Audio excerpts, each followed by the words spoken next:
Mesdames, Mesdemoiselles, Messieurs, bonjour, nous sommes le mardi 8 octobre 2013. Wall Street a terminé la séance de trading dans le rouge.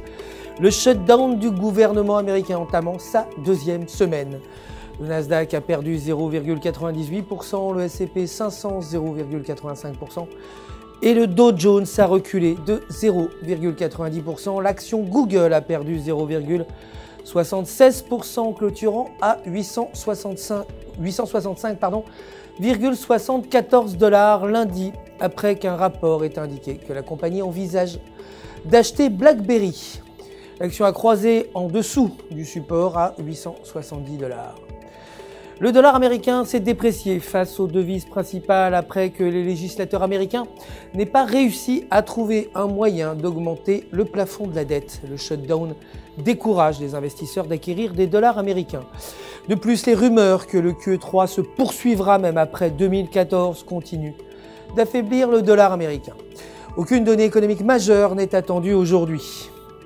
L'or de son côté a progressé de 0,63%, clôturant à 1322 $ l'once, tandis que le pétrole brut a reculé de 0,32%, terminant à 103,16 $ le baril, après que la production ait repris dans le golfe du Mexique, la tempête Karen se dissipant.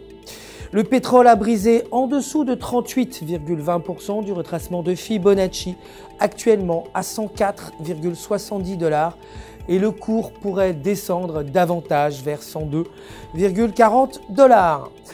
L'euro, pour sa part, a fini légèrement en hausse par rapport au dollar américain hier, après que le marché boursier européen ait chuté, provoquant le renforcement de la paire. Sur le graphique en données de 4 heures, la paire s'échange au-dessus du support à 1,3540.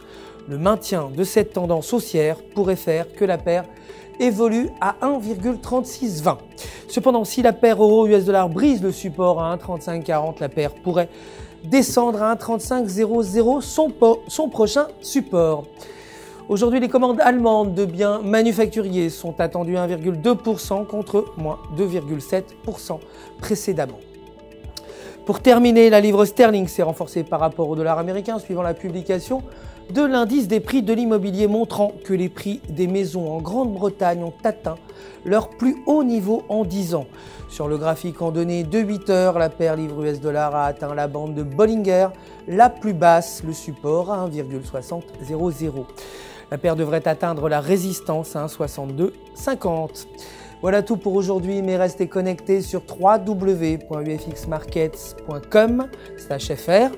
Pour tous vos besoins de trading, votre conseiller personnel répondra à toutes vos questions. Et le centre d'assistance du FX Market se joint à moi pour vous souhaiter une excellente journée de trading.